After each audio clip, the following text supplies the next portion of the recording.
So becoming a mental ninja takes a lot of inward focus. And oftentimes people think, well, inward focus seems selfish. Changing your perception of that alone will change your perception of reality altogether.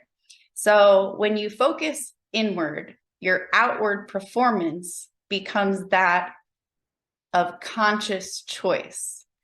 Without inner focus, our outward actions are oftentimes reactions or compulsive behaviors or unconscious actions. The more we're capable of gazing inward, of gaining focus and clarity, and enhancing our perception, our awareness, our attention, we're more capable of taking outward action that is decisive and in timing.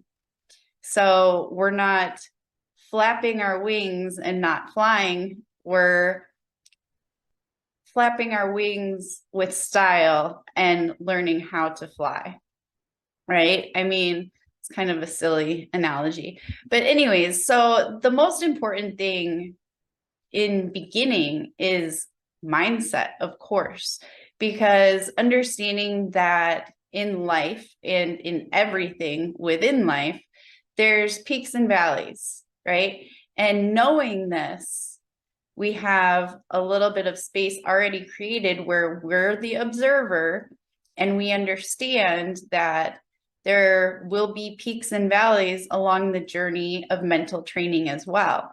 And to take it all in stride, right? To zoom out, gain perspective as often as needed.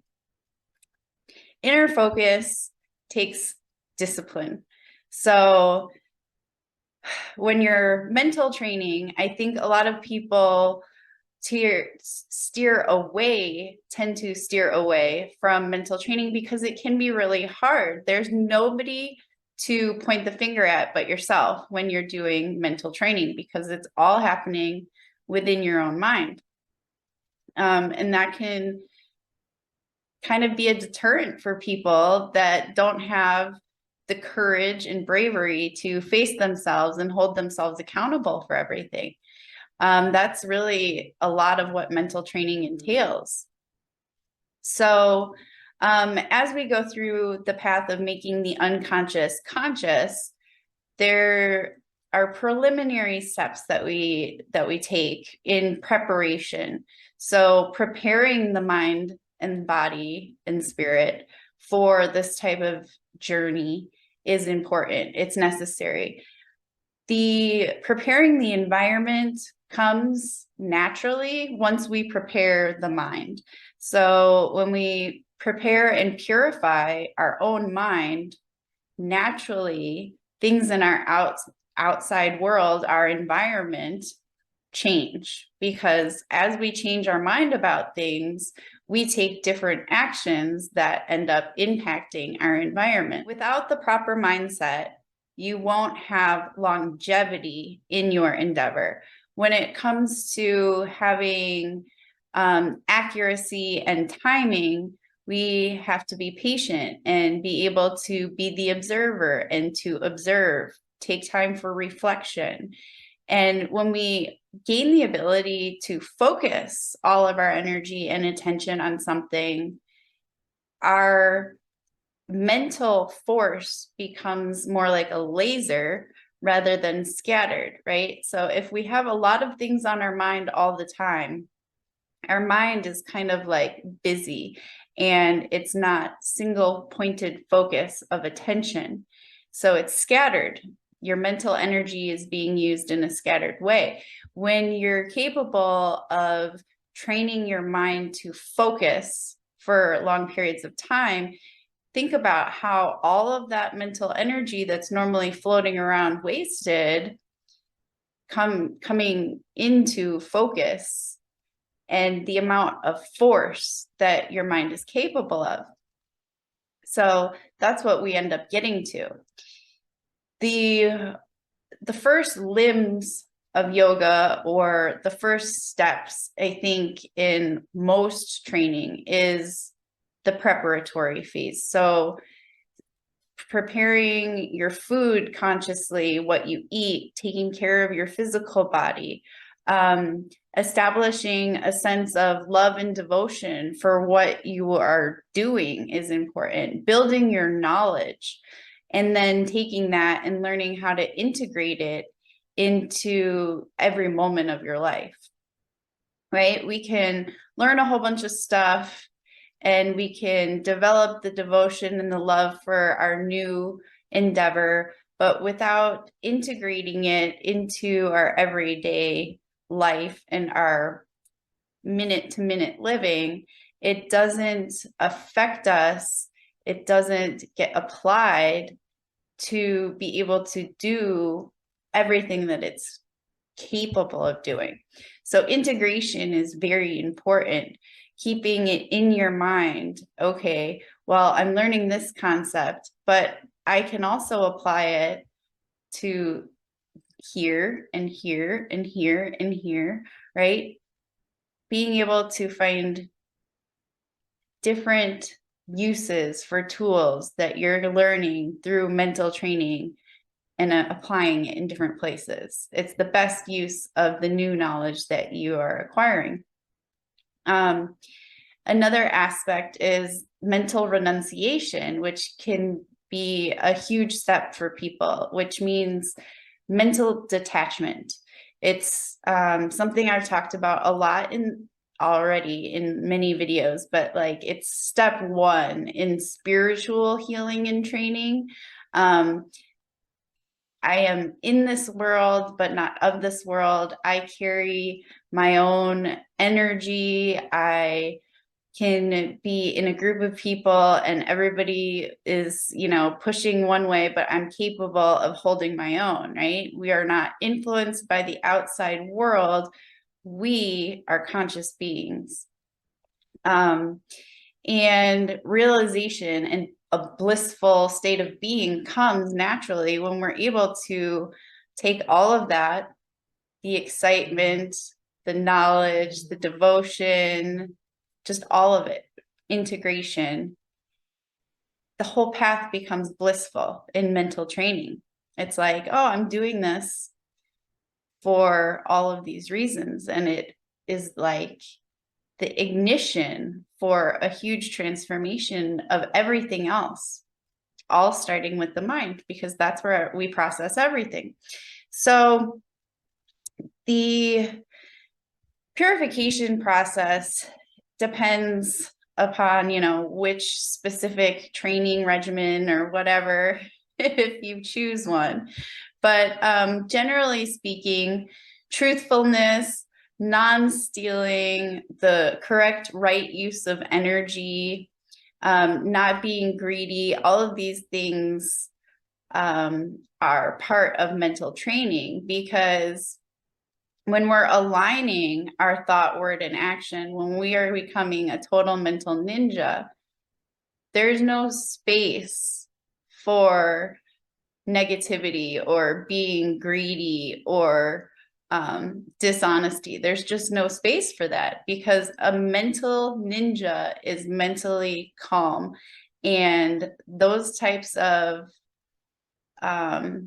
ways of thinking disrupt the waves of the mind and create karma action that has follow-up action, like basically karmic messes. So a mental ninja has kind of strict guidelines that they follow because they know how the cause and effect of life is. They understand the concept. And there's right actions. So cleanliness is important. Contentment is important, which takes time. And I've talked about before the difference between tolerating, being tolerant, and not tolerating. So a person that's in a spiritual or a harmonious, blissful part of life, tolerance means things do not bother them. Tolerance does not mean this is happening, I'm noticing it, it's bothering me, and I'm ignoring it. That's not what tolerance means. Tolerance means this is happening and I'm completely unaffected. So we have to, when it comes to contentment, we need to take tolerance into consideration in a very careful way. Am I tolerating it or am I ignoring it? Are there things happening that I'm ignoring, that I'm not speaking my truth about? Am I repressing and withholding emotion, or am I actually tolerating it? Am I unbothered? Honesty with self and really getting down to the nitty-gritty when it comes to mental training. Another important thing is having enthusiasm. I am enthusiastic about mentally gaining strength and being mentally strong. I am positive about changing up my emotions or how I handle situations or how I process or look at things in the world. Having a sense of enthusiasm is important because it allows for that continuous energetic life force, that spark within you to help keep pushing you forward. Without the desire to want to do something, that spark fades. So we need to have enthusiasm.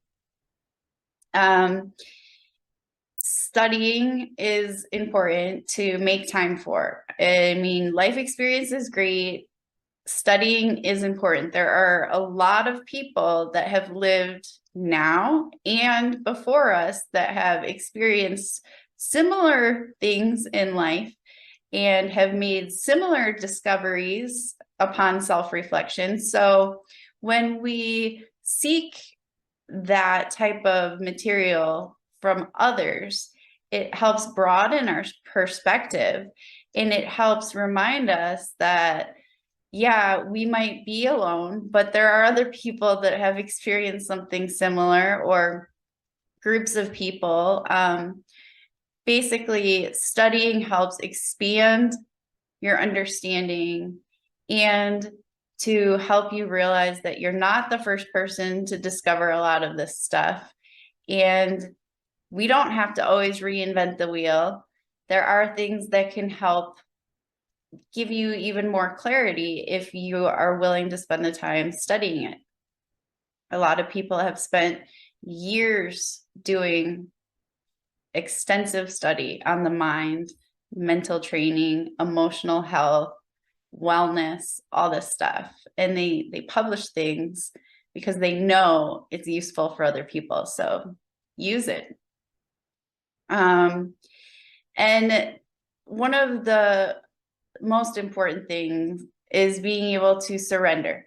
There are things out of our control, and that with mental training might be one of the most challenging things for most people, because we want to be able to control everything. It's human nature. I mean, look at what humans do, trying to control the weather, trying to control literally everything and anything and everything.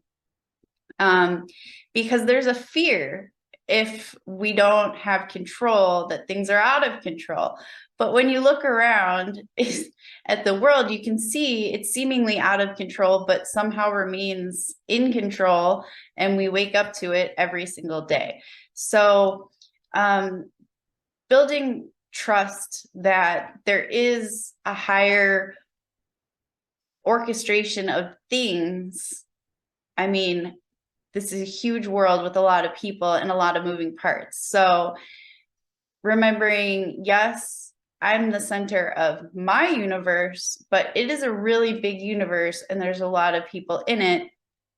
And there is like a divine orchestration of energy and everything's flowing, and I can't control all of it. And that's okay, right?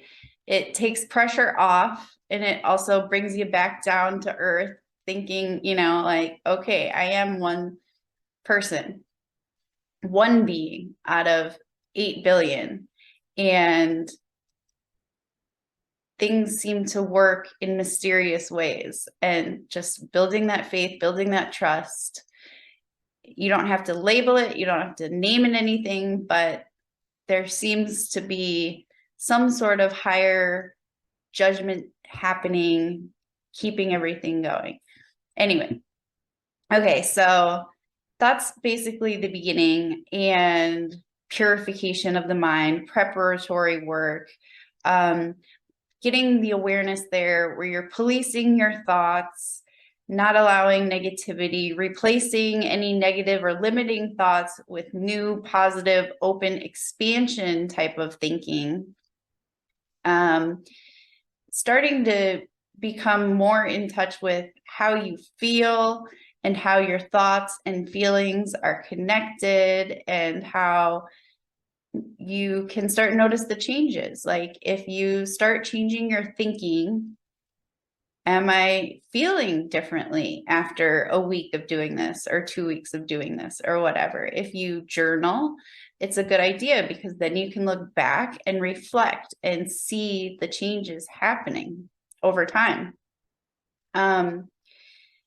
Another important thing that really comes later, because the journey is the destination and it all happens in different timings for different people, but there is a time when you gain a level of clarity about some of the different rabbit holes you go down, and that they were there for a reason. But not spending as much time in these rabbit holes mentally, because yes, although the rabbit holes may be informative, coming back to center, mind is empty, life is a canvas for me to paint, right? If we spend too much time in the rabbit hole, we're not painting our canvas of life. Also, some of these rabbit holes can cause delusions of mind or confusion, and they are fun to go down, but they do cause a lot of mental waves. And the delusion of mind and suspicions and purifying your mind of all that is really important if you're trying to become a mental ninja. That's where the discipline comes in. There is a time of mental training. And if it's your time to do this in life, then getting rid of a lot of the sensory input that creates delusions of mind is important. So the obvious that hasn't been stated is your circle of influence and sensory input needs to be like regulated to the utmost with your level of discernment that you're currently at. So sensory input is TV, podcasts, movies, books, music, pretty much anything you take in, environments, things you take in through your senses is your sensory input. And your circle of influence are the people around you or influencing you, or you're allowing to influence you, even subconsciously. So if you're watching a show regularly on some sort of network and it has a regular host or person, and you're watching this on a regular basis, this person is influencing you. Whether it's conscious in your mind or unconscious, it does happen. So paying attention to your circle of influence and your sensory input goes without saying when it comes to this purification, getting started, changing your own personal behaviors, your rules of conduct. And that includes your mental conduct, right? What goes on inside your mind is your own conduct. It's just inside and no one else sees it, but it's still yours. So taking ownership of your personal conduct, your social conduct, and how you are choosing to live your life. I think that's good ground rules for establishing, which is section 1, mindset, intention, and focus. Really getting it all together. I think I'm going to leave it there for now.